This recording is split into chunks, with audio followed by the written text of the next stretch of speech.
તમારો સવાલ તમારા મોઢા પર છે, પૂછી કાઢું. નમસ્કાર મિત્રો, જય માતાજી, જય દ્વારકાધીશ. આપણી ચેનલમાં તમારું હાર્દિક સ્વાગત છે. તો મિત્રો, ઘણા ટાઈમથી મિત્રો પૂછી રહ્યા હતા કે મમતાબેન સોની ક્યારે આવવાના છે વિક્રમભાઈ ઠાકોરના પિક્ચરમાં.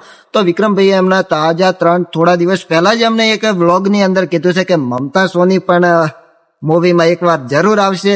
અને તમે એ વિડીયો હજી નહીં જોયો હોય, મને એટલો વિશ્વાસ છે, કારણ કે આપણી ચેનલ ઉપર અપડેટ હવે આવી છે, તો તમે એ વિડીયો જુઓ. એને રાત કાઢો, પૂછી નાખો એડો.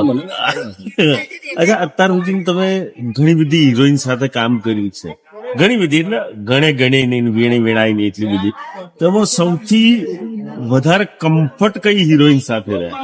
મમતા સોની. શું એમાં નવાઈ શું છે? વાત સાચી જ છે, લ્યો વાત સાચી. એટલે મમતાબેન સોની સાથે એમની જેટલી બી પિક્ચરો છે, મમતાબેન સોનીને હવે નેક્સ્ટ પિક્ચરમાં લાવો. હું 100% અમે પ્રયત્ન એવો કરીશું. અને એટલે કેટલાય ટાઈમ તો કરીએ છીએ, પણ મેળ પડતો નહીં. ખબર નહીં કેમ નહીં થશે, ઈશ્વરની દયા એક તો થશે કે સારું થવાનું હોય છે. જીતુભાઈ પંડ્યા અને વિક્રમભાઈ ઠાકોરે એક વ્લોગની અંદર કીધું હતું કે મમતા સોનીને ઘણી મહેનત કરી મનાયા છે, પણ આવતા જ નથી. તો મિત્રો, તમારો શું કેવું થાય છે કે વિક્રમ ઠાકોર મમતા સોનીના લીધે ચાલતા હતા કે મમતા સોની વિક્રમ ઠાકોરના લીધે ચાલતા હતા? મને તો ખબર જ છે કોના લીધે ચાલતું હતું, એ તો તમને ખબર છે. બસ તમે એ જ જવાબ આલશો કોમેન્ટમાં.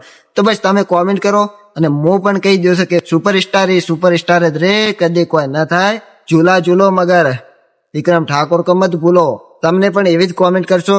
અને મિત્રો, તમે જોવા માંગો છો કે નથી જોવા માંગતા એ મને કહેજો. અને મિત્રો, બીજી વાત એ છે કે જે અત્યારે ભાઈની બેની લાડકી પિક્ચર આવ્યું હતું વિક્રમભાઈ ઠાકોરનું, એ તમારે મફતમાં જોવું હોય તો જોજો એપ્લિકેશન ડાઉનલોડ કરજો. જોજો એપ્લિકેશન તમે ડાઉનલોડ કરશો, એમાં ભાઈની બેની લાડકી જે મૂવી છે એમાં હું પ્રોસેસ બીજા વિડીયોમાં તમને બતાવી દઈશ કે કઈ રીતનું જોવાનું. અને જો તમારે જો ખુલી જાય તો એ વચ્ચે બંધ થશે, તો બંધ થઈ જાય તો તમારે બીજું કોઈ કરવાનું નથી. 48 કલાકનું આવે એમાં નો કરજો, એટલે શું કે તમે આજે મૂવી જોયો નથી એવું એમને ખબર પડશે. તો નો ઉપર કરશો તો તમે મૂવી જોઈ શકશો, બરોબર? અને મૂવી તમે એકવાર જરૂરથી જોજો. આ મૂવી ખૂબ જ સારી ઘટના છે, મેં પણ જોયું છે અને તમે પણ જોજો.